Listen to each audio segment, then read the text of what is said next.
Төв талбай дээр 30-40 мянгуулаар гарч ирж шудраг нийгмийн байгуулъя. Энэ манан бүлэглийг устгая гэдэг ингээд анх ингэж гарч ирсэн. Тухайн төв талбай дээр 30-40 мянгуулаар цугларахад бол одоо Монголд байгаа манай 100 гаруй төрийн бус байгууллагууд, иргэний хөдөлгөөнүүд ингэж оролцож манан дэглэмийн эсрэг Монгол төвийн нэгдлэгээ том хөдөлгөөн зохион байгуулж одоо ингэж тэмцэжсэн. Бид бүхэн бол тухайн тэр манан дэглэмийн эсрэг Монгол төвийн хөдөлгөөний жагсаа цуглаанд Орхон аймгаас бас оройдон оролцож ингэж орж ирсэн төрийн бус байгууллагууд өнөөдрийн байдлаар Орхон аймгаас 3 төрийн бус байгууллагууд төлөөлөлд ирчээд байгаамаа. Миний бие болохоор зэрэг одоо Орхон аймгаас ирсэн Батбаяр гэж хүн байна. Эрдэнтийн залилуу чохирсон холбооны тэргүүн Батбаяр.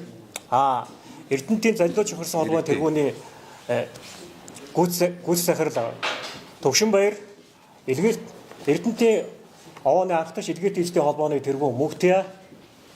Тэгээд төрийн бус байгууллагуудын төлөөлөлд ирсэн байна. Хамгийн гол шалтгаан юу гэхээр зэрэг одоо би оршилгүйгээр бас ингээд болж өгөөдгийг нуршилгүй ярив. Бид бүхэн бол анх 2018 он төв талбай дээр манан дэглэмийн эсрэг Монгол төвийн хөдөлгөөнд нэгдэж орохдоо бол манай Орхон аймагт Эрдэнтийн овоолгыг ашиглахаар одоо Зэсэрдний өв компани гэдэг Орхон аймгийн 24500 иргэдийг төлөөлсөн тийм компани байгуулагдсан байсан тухайн үед. Тэр үед одоо бас ингээд энэ компани үйл ажиллагаа доголдоод тэр үед нөгөө анх бид бүхэн санаачсан улсууд анхны санаачсан улсууд маань үүсгэн байгуулсан хүн болохоор зэрэг компаниг одоо зөв ус хөрөнгөд зөв ус ашиглаад одоо өөрийнхөө их ашигын төлөө гэж явж ирсэн одоо тэр дасвыг автуу гэж нөхөр байдгийг. Энэний эсрэг ямар ч гэсэн компани бид нар хөдөлгөөн босгон зөв юмаа гэд 24500 иргэдийг төлөөж бид нар төв талбай дээр хурж ирж ирсэн. Тэгээд тухайн үед бол бид нар жагсаад оролцоод 2019 оны 2 сар наадам цагаан сарын дараа өмнөхөндөө битүүний урд өдөр юм байна. Одоо санаж яхад Мегомбын инх болдог улсын хурлын дарга байсан хүнийг бол одоо суудлаас нь буулгаж ирсэн. Одоо ингээд сайхан шудраг нийгэм болчих юм байна гэдээ ингээд явж ирсэн. Тэгээд бид бүхэн тухайн үед дараагийн их хурлын дараагийн дараа нөгөө засаг тойлогдоод оюун эрдэнэ ерөнхий тухайн үед засгийн газар хэрэглэх газрын дарга болсон. Тэгээ энэ оюун эрдэнэ гэдэг энэ хүн дээр дараач ерөнхий сайд болоод явсан. Энэ оюун эрдэнэ гэдэг хүн дээр бид нар энэ Зэсэрдний өв компани одоо үйл ажиллагаа та жигдрүүлж өгөөч гэд олон удаа ингээд хүсэл тавьж бас өрөөнд нь уулзаж ингэж явуулсан. Харамсалтайгаар өнөөдөр энэ Зэсэрдний өв компани үйл ажиллагаа Зэсэрдний компани бол ер нь бол яг үйл ажиллагаа үйлдвэрээ бариад ингээд явсан. Одоо үйлдвэр бол ингээд ажиллаж байгаа юм байгаа. Гэхдээ бид нар 24500 ард хозоо эзэмшдийнхаа төлөөгд үйлдвэр барьсан гэж ойлгож ирсэн чинь өнөөдөр жинхэнэ манан үүссэн ингээд үйлдвэр маань одоо нэлээд бас хүнд байдалд орцсон ингээд явж байгаа маа. Тэгэхээр тийм учраас эрхэм сэтгүүлч та бүд болон Монголын ард түмэнд нэг ялангуяа Орхон аймгийн 24500 хозоо эзэмшдийн та бүхнийхээ төлөө бид нар эргэж бас тэмцгээс өөр аргагүй болоо гэдэг энд ингэж зарлж байгаа. Тэгэхээр зэрэг оюун эрдэнэ ерөнхий сайд өнөөдөр манай энэ компани арын эзэн болсон байж байна. Хотын дарга Нямбаатар.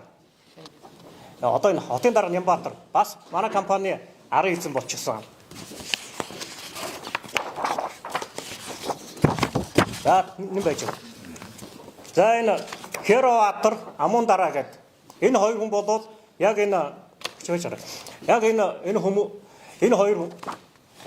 хоёр хүний яг арын даадаг манай компани одоо бүх үйл ажиллагаанд ордог хууль бус хозоо эзэмшсэн ийм хоёр хүн. Дараагийнх нь шинэ манангийн эзэн Монгол улсын их хурлын гишүүн Норвын Алтан уяг. Энэ хүнийг бол Монголын манай Эрдэнтийн ард бол маш их дэмжижсэн. Гэвтэл энэ хүн манай компани ардаас мөн байна. Бас байж байна. Энэ Норвын Алтан уяг их хурлын гишүүний үеэлдөө цэвгэж гэж юм байна. Энэ хүн манай компанид бас хөрөнгө оруулаагүй мөртлөө их хэмжээний хувьцаа эзэмшсэн. Хүүгээрээ дамжуулж. Тэр энийг барьж та. Энэ цэвгэж өгөөд энэ Норвын Алтан уяг урлагийн гишүүний үеэлдүүгийнх нь яг хүүхэд нь Сумын Азар гэдэг манай хотын дараагаас Сумын Азар гоотой яг адилхан нэртэй Сумын Азар гэдэг энэ хүүхдээрээ дамжуулаад их хэмжээний хувьцааг хууль бусаар аваад ингээд эзэлж. Тэгэхээр зэрэг энэ хүүхдүүд ингээд сая миний дээр хэлдэг Оюун Эрдэнэ Нямбаатар эдний ард Херовбаатар энэ Амун дараа гэдэг эднэр. Тэгээ энэ нэг маань. За дараагийнх нь маань болохоор зэрэг энэ хурлын гишүүн Норвын Алтууыг эдний төр төрсөд үеэлэрэ гэж орсон. Бас ингээд маань. Энэ ингээд ардын нам, энэ ардсан нам. Нам ярмааргүй ингээд одоо яалчгүй ингээд энэ жинхэнэ маань ингээд үүссэн байна. Энэ хүмүүс бол бүгд компанид хөрөнгө оруулаагүй мөртлөө их хэмжээний хувьцаа эзэмшсэн. За жавсан одоо би юу юм? За энэ Мөнхбаатар гэдэг Тэсэрдийн компани гүйц захирал энэ нөхөр хамгийн их одоо энэ компаниг одоо үйл ажиллагаанд одоо өөрөө гүйц захирал мөртлөө энэ компани үйл ажиллагааг одоо бүрэн дампууруулж байгаа юм бол энэ саяны миний ярьдаг жинхэнэ манангуудаа нийлсэн хамгийн гол эзэн энэ гар хөлн. Энэ Батхүүгийн Мөнхбаатар гэдэг Тэсэрдийн компани одоо энэ гүйц захирлыг хийж байгаа. Энэ хэмжээшгүй одоо шуналтай хэмжээшгүй энэ агуу шуналтай улсуудын арын даадаг хүн энэ хүн байна. За энэ Гасан ням гэдэг нөхөр энэ манай компани туузын дарга байсан ч юм бахаж байгаа. Туузын даргаасан Гасан ням гонгорын Гасан ням гэж сайн хараад аваарай. Энэ нөхөр туузын дарга байжгаад оны өмнө нодлон 4 сараас өмнө туузынхаа даргыг өгөөд гарсан мөн их хэмжээний хувьцаа эзэмшдэг. Тэгсэн мөртлөө компанид хувь хөрөнгө оруулаагүй. Тэгээ гарахтаа энэ хүн яагаад гарсан гэхээр зэрэг 4.1 одоо бидний мэдж байгаагаар 4.8 тэрбумаар одоо хувьцаагаа одоо энэ бүлэглэлийн энэ нөхдүүдэд зарчаад гараа явчихсан. Энэ гонгорын гасны ням гэдэг хүнийг ярихаас өөр зайшгүй. За манай Орхон аймгаа сонгогдсон улсын их хурлын гишүүн Батлан хамгаалах яамны сайд Дамбын Батлуут гэж хүн байна. Манай аймгийн засаг даргаар орлогч дараас сүлээр засаг даргаар ажилласан их хурлын гишүүнээр одоо 2 дахь сонгогдож байна. Тэгээ Батлан хамгаалах яамны сайд болсон. Энэ хүнийг бас нэр дурдахгүй болохгүй нэ. За энэ хүн болохоор зэрэг энэ сая бид нар цагаан сарын өмнө хэвлэн хурал зарах гэжсэн боловч дайралтанд өртөөд хэвлэн хурлаад хараалгаад бид нар хэвлэн хурлыг чадаагүй. Учир нь юу гэхээр зэрэг цагаан сарын өмнө бол зис боловсруулсан цэвэр зис хулгаар тээвэрж яваад энэ Баян голд дүүргийн эрүүгийн газар баригдсан хамгийн наад захын 2025 оны 8 сард бол түр ингээд лацтаад үйлдвэр явуулахыг лацсан зогсооцсон байгаа юм билээ. Би тэрийг энэ хожуу мэдсэн. Гэвтэл шүүхийн шийдвэртэй цагдаагийн газараас цагдаагийн хялтанд ор байдаг шүүхийн шийдвэр гарсан шүүхийн шийдвэр гүйцэтгэх албан гэдэг Тэсэрдийн компаниг ажилуулахыг лацсан байхад Орхон аймагт байдаг тэр хууль хүчний байгууллагын арын энэ хүн хийж байгаа. Энэ их хурлын гишүүн Батлан хамгаалах яамнаас Батлуут гэдэг хүн. Энэ хүн хийж байгаа. Тэгэхээр зэрэг Батлуут сайдаа та энэ Тэсэрдийн компани 24500 ард иргэдээс энэ шунлынхаа саврыг татаач гэж бид өхөн шаардж байна. За, сангийн сайн жавхлан бас ороод ирсэн. Энэ болохоор зэрэг сая нөгөө бид нар нөгөө хэвлэн хурал зарах гэдэгээс дараа бол одоо энэ нөхдүүд энэ шинэ энэ жинхэнэ манангуудын эдэнгүү чинь хувьцаагаа өөр хүндөө шилжүүлсэн байдаг юм лээ. Аригчаа хүү гэдэг хүн дээр. Тэгэхээр тэр аригчаа хүү гэдгийн ард энэ сангийн сайд жавхлан байна. Тодорхой мэдээлэл ирсэн. Хариу энэ хүмүүс бид нар гүтгэж байгаа гэж байгаа бол тэр хууль хяналтынхаа байгууллага шалгуулаараа бид нар бүгдийг шалгуулаа баримтаар гаргаад тавина. За Бацаандан шинэ ам байгуулж ирсэн анхныхын дарга байсан. Бидний нөгөө шудраг 5 гээд ман дэглэмсэр Монгол төмний төлөвлөгөөнд явж яваад энэ Бацаандан гэдэг хүн оройлон тэмцэж ирсэн. Тэгэхдээ өнөөдөр энэ Бацаандан ямар оролцоотой Тэсэрдийн компаниудаас ямар оролцоотой ороод ирвэ гэхээр зэрэг энэ оюун эрдэнэний ерөнхий сайд байхад нөгөө газар байгалийн байдлыг ард түмэд хүртээгээд ингээд явсан ийм юу гаргаад тэгэхэд энэ хүнийг уул уурхаан юун дээр ашматны юун дээр бол бүрэн их төлөөд шүлэн бетер томсон байдаг энэ оюун эрдэнэ сайд. Тэгэхдээ энэ хүн бол Тэсэрдийн компани дээр ерөнхийдөө бет ажиллаад явахдаа энэ жинхэнэ манангуудад үйлчилж энэ компани үйл ажиллагаанд бас нэлээд өндөр зэрэглэлтэй оролцсон гэж бид нар үзэж байгаа. Энэ хүний нэр бас дурдж байгаа. Тэгэхээр зэрэг ер нь бол ингээд жинхэнэ ман үүсчээ. За манай компани бол 24,500 хүмүүсийн хувьцаа эзэмшдэг энэ компани. Манай компани одоо хувьцаа эзэмшдгийг энэ хариуцсан алба гэж байдаг. Тэрнийг ерөнхий менежер нь эмэгтэй гэдэг нэмэгтэй байдаг. За Дөлгөөн Тамир гэдэг энэ залуу яг нь хувьцаа эзэмшдгийг хариуцсан төр хорооны дарга гэдэг байгаа. За энэ хоёр хүн болвол уул нь яг бидэнтэй цуг ингээд энд ирээд 24,500 хувьцаа эзэмшиж байгаа төлөө явж явах хэвээр ийм хоёр хүн байхгүй. Гэтэл энэ нөхдүүдийн энэ саяны энэ зураг бариад явдаг энэ жинхэнэ манангуудын төлөөлөл болсон эдрийг хамгаалдаг ийм улсууд байгаа. Дөнгөж саяхан цагаан сарын өмнө хурж иж Орхон аймгаас маш олон удаа 40-50 удаа хурж ирж хэвлийн урдыг тараасан. Тэгээд энэ жинхэнэ манагийнхаа эзэдийн төл гар хөл болж ингэж ажилладаг ийм улсууд. Тэгэхээр зэрэг манай Орхон аймгийн 24,500 хувьцаа эзэмшигчмээ та бүхэн энэ эмэгтэй Дөлгөөн Тамир дээр сайн хараад аваарай. Эдгээр яаж ажиллаад байна гэж. Эцэст нь болоход бол зөвхөн өнөөдөр хэвлийн хордын чинь бол энэ өхлүүдийн зөвхөн хувьцаа арилсан хууль бусаар их хэмжээний хувьцаа аваад арилсан мөнгөнд дүн 65 тэрбум болсон байгаа шүү. Дээрэс нь үйлдвэрээс 8 сараас хойш хулгаагаар цэвэр зэс аваад гарсан баригдаагүй нийлээд хичнээн тэрбум хэдэн 100 сая тэрбум болохыг бид нар таашгүй. Өнөөдөр бид нар бүх Монгол улсын ерөнхийлөгч улсын их хурлын дарга, ерөнхий сайд, хууль зүйн сайд, авилгатай тэмцэх газрын дарга Даштаваа төрийн 3 өндөрдөг энэ улсууд бол бид нар энэ гомдлоо гаргаж өгөх гэж байгаа. Энэ хэвлийн хурлынхаа дараа бид нар авилгатай тэмцэх газрын үүдэнд очиод бас мэдээлэл хийнэ. За манай залуу цохирсон холбооны гүйц захирал Төгшинбаяр надаас илүүтэйгээр нэлээд дэглэрэнгүй мэдээлэл өгнө. Би бол энэ хүнийг танилцуул.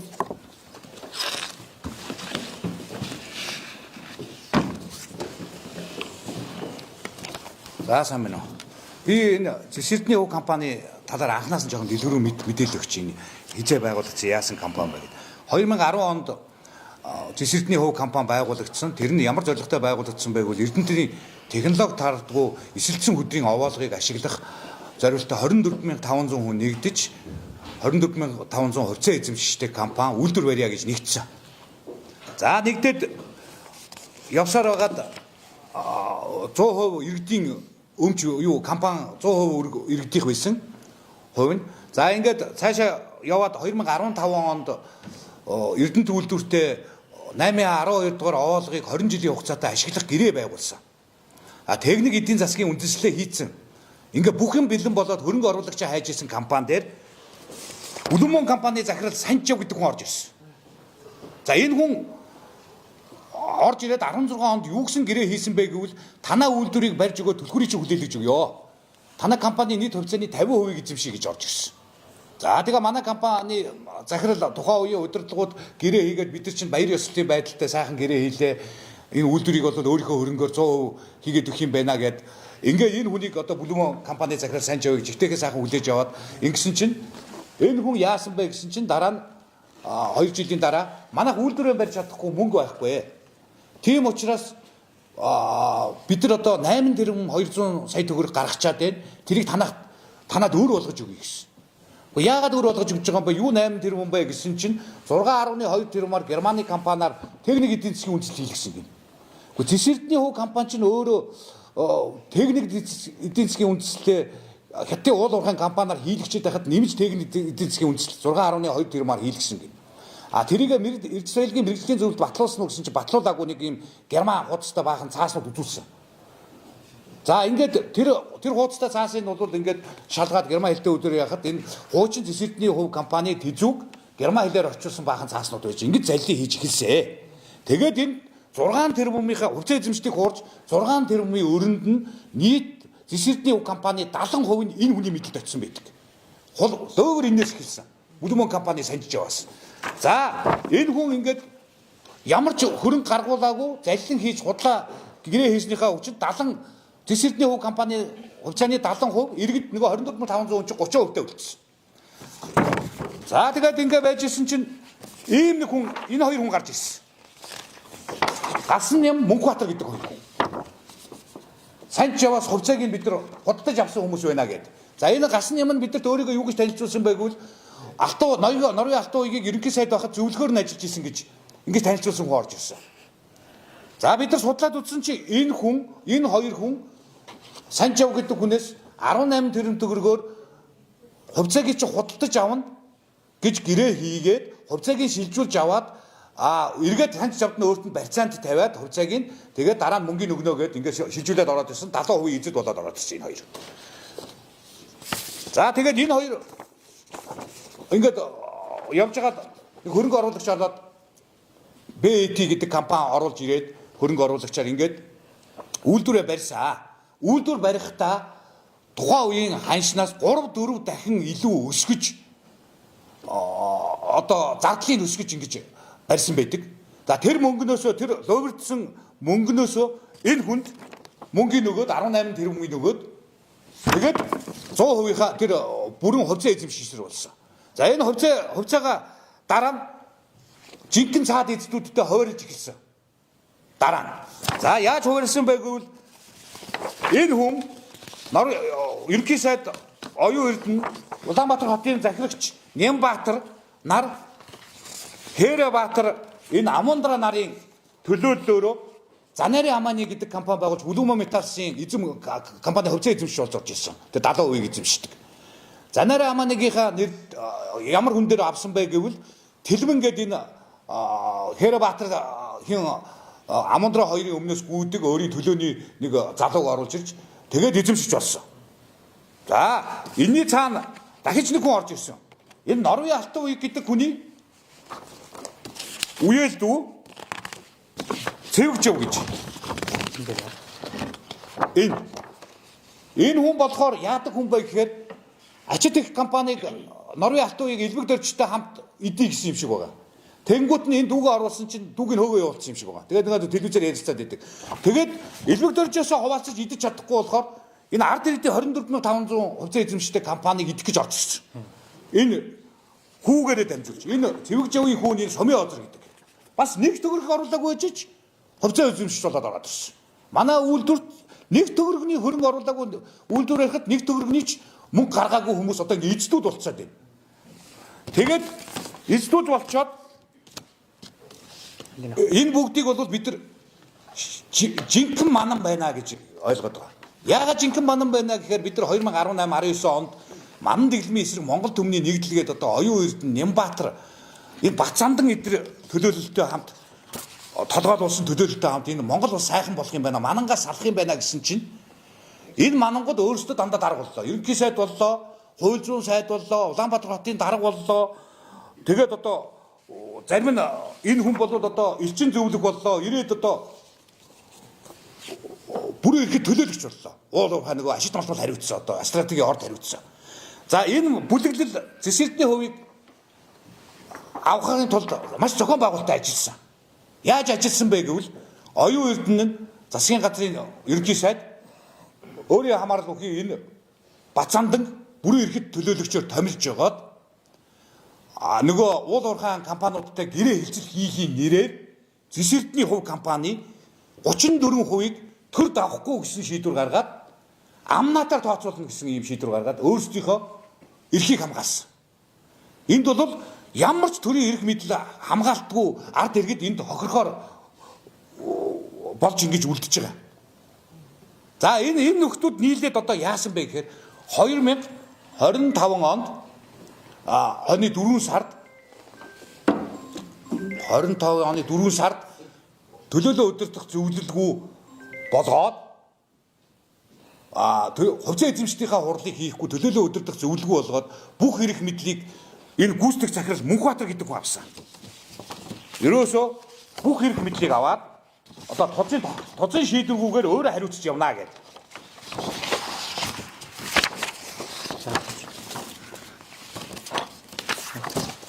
Энэ хүн. За энэ хүн хариуцаад яасан бэ гэвэл энэ бүх булхаал өөр энэ эзлүүдэд оруулж ирсэн. Хөвцөө эзэмшигчээр. Тэгээд үүнийг тогтоодог. Одоо дэлхийн зах зээл дээр 13,000 тонн, 13,000 доллар нэг тонн зэс байхад энэ хүн 10,000-аар зардаг.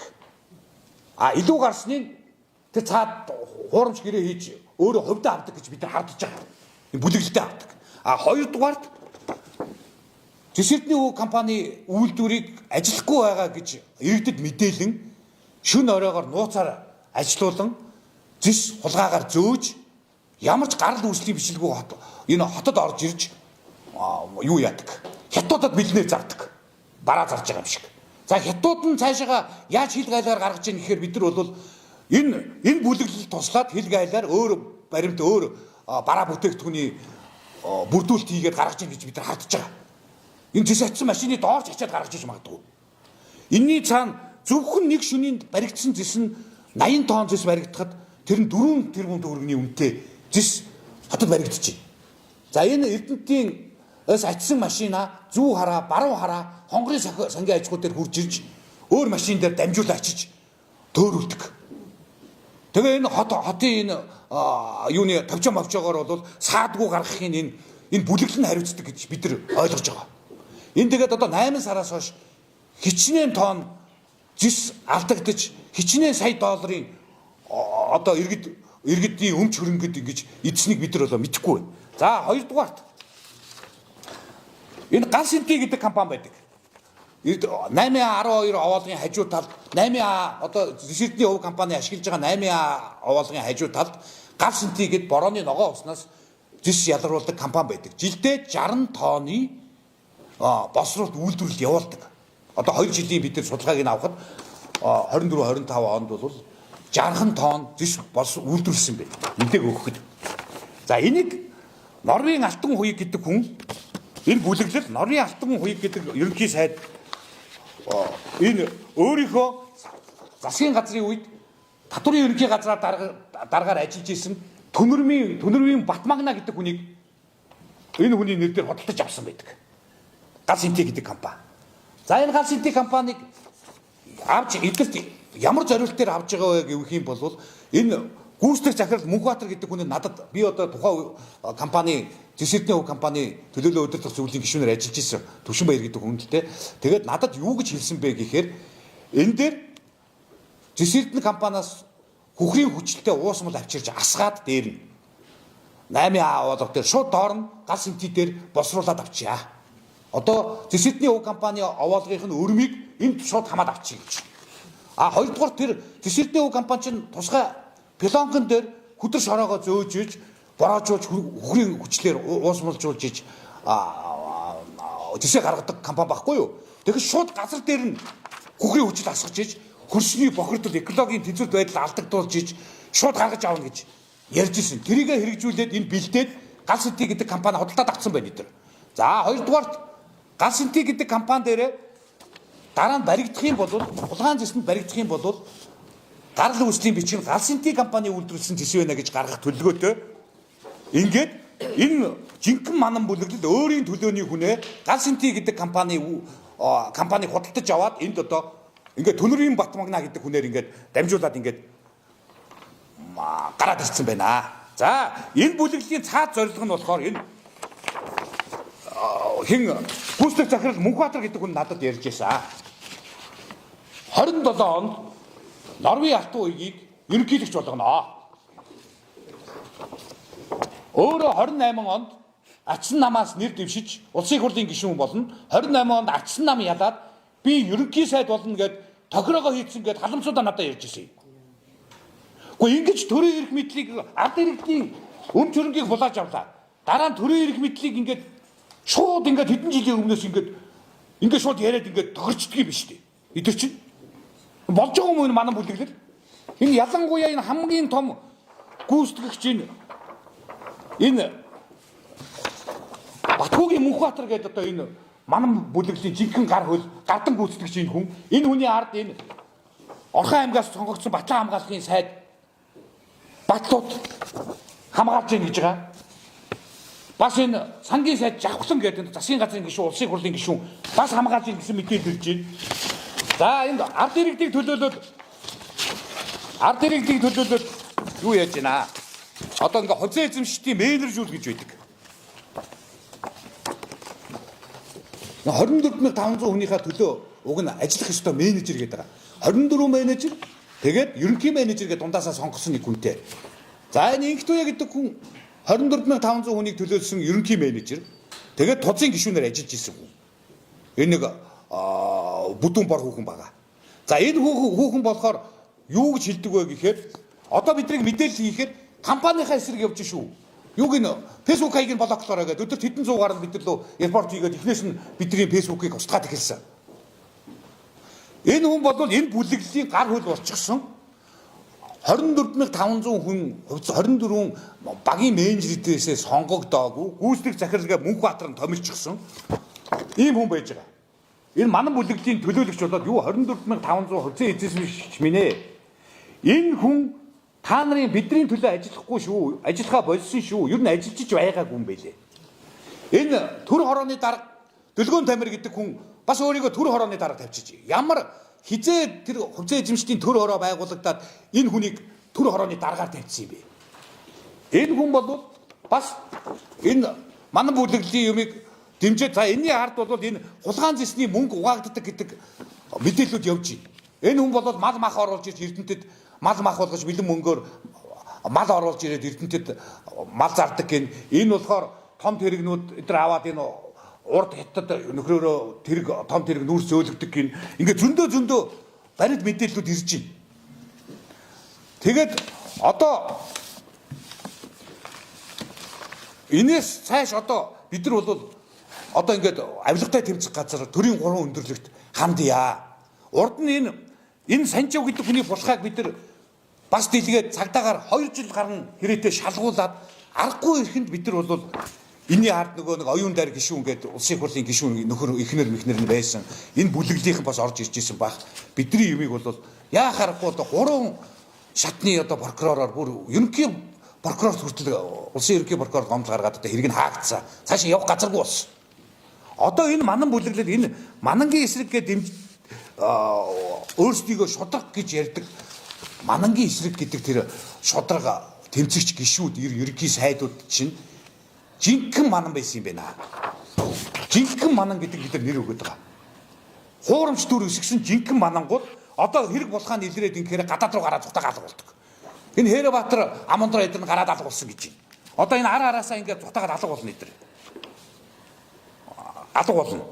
Тэгээд одоо энэ Монгол улсын 2 ерөнхий сайдаар ажиллаж исэн Ардсан нам ардын намын 2 ерөнхий сайдаар ажиллаж исэн толгойтой жинхэнэ манан бүлэглэл энд үүсчихэд ард иргэдийн өмч хөрөнгийг дээрэмдэж хулгайлцгаас гадна ерөөсөө энэ сонгуулийн үр дүнг эхнээс нь төлөвлөө сууж идэг юм байна. Нэг нь ерөнхийлөгч болно гэдэг, нэг нь ерөнхий сайд болно гэдэг. За бид бүгд бол тэр аль нэг намын хүмүүс биш. Бид нар бол ардын намын ч хүмүүс биш, ардсан намын ч хүмүүс биш. Харин энэ шудраг гээд 5 дэмжиж байгаа манан бүлэглэлийн эсрэг Монгол төмний нэгдэл хөдөлгөөнд оролцож явж байгаа шин гэдэг намыг байгуулахаар нь шин намын анхны гишүүд болж орж ирсэн. Тэгсэн шин намыг маань яасан гэхээр Нямбаатар гэдэг хүн өөрийн найз Цэнцэрэнгийн Гантулга гэдэг хүнийг тавьж хагаад манай шин намыг татан буулгаж ачсан намд нэгтгэхийг оролцсон. За энийг эсэргүүцэж бид нар дээд шүүхтэр гомдол гаргаад энийг бол таслан зогсоосон. За энэ цаана ямар зорилготой гэвэл энэ манан бүлэглэл ардсан намаас нэр дэвшиж байгаа алтан уягийг гаргахын төлөө бүх талаараа салбар бүрт хамтарч ажиллаж гин гэж харж байгаа. Тэгээд одоо энэ хотын дарга Нямбаатар гэдэг хүн чинь хотынхаа ажлыг хийгээд явна. Энэ бүлэглэлийн толгойлогч болоод ингээд явж байгаад харамсаж байна. Одоо өчиг хэдхэн хоногийн өмнө орлогч амар төвшин нь эмэгтэйчүүдийг Мартин 8-ын баяраараа тэр помоло биелүүлсэн багцын тариулаа гэд ингээд доог тохуу хийгээд одоо энэ унахынхаа өмнө энэ жинхэнэ Монгол юм уу гадаад юм уу цаад эзнийхээ үр даалгыг биелүүлж гин гэж харж байгаа. Яахлаар энэ ковидын вакцины үр нөлөө одоо хүртэл ийм хоруу чанартай байна. Олон хүн энэ төлөө олон хүн цусны өтөрлөө гэд одоо л ингээл вакцины хор нөлөө гарч ирж байхад яахлаар тэр яг Монголын нөхөн үржихгүй эмэгтэйчүүдийг ингэж хорлох гэж тэр вакцинд уриалж байгаа. Тэр хүн эрүүл мэндийн сайд юм уу?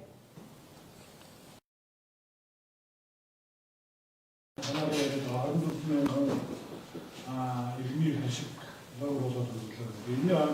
шолон хөдөлгөөний төрсэн. Та бүхэнд одоо үнэхээр одоо тэр иршээ амлага болж байгаа бол талхалтай нэг. За хоёрдугаар одоо та бүхний цаашдын одоо зорилго би дөнгөж сая хараа сууж ирэх замааны компани Замари амины. Амины компани 2 сарын 16-нд удирдлагын багт өөрчлөлт ороо сая та бидний ярьж байгаа тэр Аргачаагүй Жавхлангийн хүн. Тэр хин Аргачаагүй. Суур Сумьяаваад солигдсон байна чи. Тэр эмчингээс солиод яваад бидний компани. За би энэ дээр тайлбар өгч. Би одоо цаашдаа таавал яах вэ? За энэ мэдээллийг бид нар 13-ны өдөр хэвлэлийн хурал хийх гээд хэвлэлийн хүрээлэн дээр зодоонуудын болоод энэ өөр энэ сайт дээр бид нар ярилцлага өгсөн. За тэр сайтын ярилцлагыг өөрөө бол үзсэн баг тий. А тэр ярилцлага өгсөний дараа 16-нд энэ төсөө хуургаж өөрийнх нь планууд илчлэгдэхээр өөр компани руу өөр хүний нэр дээр Аргачаагүй гэдэг хүний нэр рүү шилжүүлсэн. За тэр Аргачаагүй гэдэг хүний нэр рүү шилжүүлж байгаа мэт боловч бид нар цаашаа мэдээлэл авсан. Тэр Аргачаагүйгийнхаа одоо яг нөгөө нэг би түрүү хэлсэн шүү дээ. Энэ нөгөө нэг Санчав гэдэг хүн барьцаалаад юмаа шилжүүлсэн гэдэг.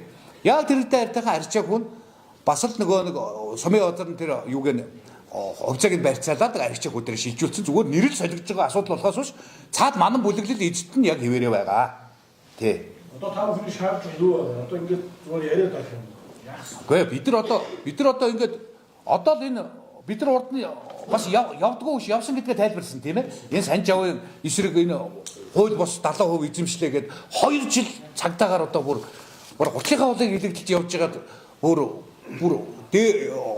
орхонд очоод орхоноосоо нийслэлийн прокурорч дэлжиж ирээд ерөнхий прокурор хүртэл яваад одоо энэ хэрэг нь хаагдсан байдаг.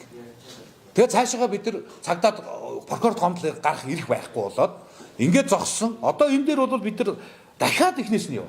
Одоо энэ юуг хувьцаа эзэмшигчтэй шинээр бүртгэлжүүлнэ, хувьцаа эзэмшигчтэй үнэн зөв мэдээлэл өгнө. За одоо ингэж ярьж байгаа. За бид нар бол аль нэг нам аль нэг компаниг өмөрөхгүйе. Энэ одоо энэ 30 тэрбум төгрөгийг хэн эдсэн ловерцэн гэдэг ингэ яриад байгаа. Тэр Батамгалан гэдэг сайдыг бол бид нар мэдэхгүй.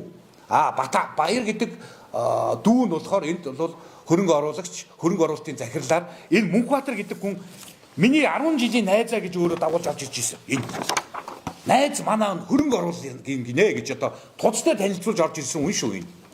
Тэгээд 22 онд энэ Батбаяр гэдэг тэр Батамгалангийн сайдын дүү юм билээ. Батамгалан гэдэг сайдтай бид нар нэг ч удаа тааралж байгаагүй зүгээр л хэвлэлээс л зургийг харж байгаа. Энэ Батбаяр гэдэг хүнийг оруулж ирж бүх хөрөнгөө гаргуулж үйлдвэрээ барьсан. За энэ дээр туц дээр тухай бүрд нь ингээд бидэрт ингээд мэдээлэл өгөө явж исэн. Тэгсэн би 2025 оны 4 сар хүртэл туцын гишүүн байсан гэж түрүү хэлсэн тийм ээ. За мэдээлэл өгөөд яваад за энэ компани маань ерөөсөө БТ хөрөнгө оруулалтын чинь БТ гэдэг компанитай баяна. Энд туцын тогтоолоор БТ компанидаа ерөөсөө төсөө худалдан борлуулъя гэд худалдан борлуулах эрхийг БТ компанид өгөөд БТ нь одоо төсвийг худалдаж авсан байдаг. Тэгээд нөөтийн одоо бид нар дэлгүүрээс талх авдаг шүү дээ. Тэгээд баримт авдаг. Тэгээд нөөтдөө бараа авдаг. Нөөтөө бид нар нөөтийнхөө урамшууллыг нөөтдөө бүртгүүлээд нөөтийнхөө баримтыг уншуулад авдаг. Яг тэрнтэй адилхан юм болсон болов уу гэж бид нар ойлгож байгаа. Тэ? Нөөтийн 30 тэрбум төгрөгийн өрөнд оргонгуудаа тэгээд энэ компани улсад нөөтийн татвар төлөх болцохоор энэ компани биднийг залилсан гэдэг. Тэгвэл анхнаасаа энэ бүгдээрээ л энэ туц дээр энэ шийдвэр гаргаад энэ Мөнхбаатар нь гарын үсгээ зурсан. Энэ гарсан яманч гарын үсгээ зурсан, бийж зурсан зөвшөөрөөд энэ инх түүе гэдэг одоо тэр манангийн нөхөр орлоод идэг сая биднийг идчихлээ гэдэг ингээ орлоод идэг. Энэ хүн ч гэсэн гарын үсгээ зурсан. Энэ хүн бас зурсан. Одоо тийм яагаад гинт одоо сэрсэн юм шиг 22 оны гэрээгээр яач тухайн үед нь яагаад орлоогүй юм бэ? Гэхдээ болоогүй тэр нөөтийн татвар үүсэл ирээд нөөтөд өртөө болоод ирэнгүүтээ бид нар болий гэж хэлж болно шүү дээ. Тэгээ энэ тогтоолын чинь бүгдийг ихийг бэлтгэхдээ энэ галсан юм энэ Мөнхбаатар эдэр чинь ийм одоо эдэр одоо ингэж хөрөнгө гаргасан хүн зэсээ борлуулъя. мөнгөний бол урьдчилан шилжүүлээд байх юм байна гэдэг байдлаар эхлээд эхний ээлжид 30 сая доллар авлаа гэдэг. Ингээд ийм юм ярьчаад одоо өөрсдөө болохоор жигтэйхэн ийм жинхэнэ одоо цэвэрхэн ийм ариухан амьд чиг ийм яриа болоо. Тий. Одоо тэр Батбаяр гэдэг одоо БТ компани Батбаяр гэдэг тэр захирал нь болохоор энэ бүлэмөө металлын 30% эзэмшдэг ямар ч эрх мэдлэггүй хөрөнгө оруулалтын захирлаасаа халагдсан ийм хүн байж байгаа. Тэгээ энэ хүн одоо өшөө гэрээгээр ийдсэн юм аа. Өнөдөө лоовэргээд одоо ингэж энэ бол одоо тузын тогтоолтой шүү. Тэгээ энэ хүнийг өмөрж байгаа юм биш. Энэ бол гэрээний дагуу бол энэ зэсээ авч исэн хүн. Эдгээр болохоор бүр шүн хулгаагаар нууцаар зэс зараад шууд ингэж баяжгаач суусууд. Тэгээ нэгэндээ хувьцаагаа зараад хамгийн сүүлийн үеийн мэдээгээр зүгээр нэгэндээ ээлжлээд хувьцаагаа зарсан нь Монгол төгрөгөөр одоо нэг төгрөгөөр худалдаж аваагүй хувьцаа шүү дээ тэр чинь. Бүр санчааваас хүртэл ингээд компаниг лөөрдөж байгаа тэсийн мөнгнөөс нь эргүүлээд санчаад 18 тэрбум төгрөгийг өгчгөө ингээд хуваагаад авсан хувьцаагаа нэгэндээ зарахтаа 65 тэрбум төгрөгөөр нэгэндээ зарсан тоо бай Монгол төгрөгөөр. За одоо хамгийн сүүлийнхаа юмыг би хэлчихье. Одоо энэ чигээр явбал Тэсэрдний хөв компани 2 овоолго ашиглах эрхтэй юу зөвшөөрлөлттэй. Тэрний 8 овоолго нь одоо ингээд дуусчих. 12 тоор овоолгыг нь бол Эрдэнэ төвлөрд өгөхгүй гэсэн өгөхгүй гэдэг одоо ингээд ийм анх бас яриа гараад шийдвэр гараад явж ирсэн. 12 тоор овоолгоо ашиглахгүй нөхцөл байдал бас байгаа. Яагаад гэвэл анх 20 сая тонн зэсийн баяж юу хүдрэ ашиглана гэснээс тухайн 2 овоолго дээр нэмэгдсээр байгаа 40 сая тонн болчихсон. Тэгээ нэг овоолго нь ашиглаад дуусчихдаг. Анх гэрээгээр 20 сая тонн нь ингээд дуусч байгаа. Энэ ингээд дуусчихад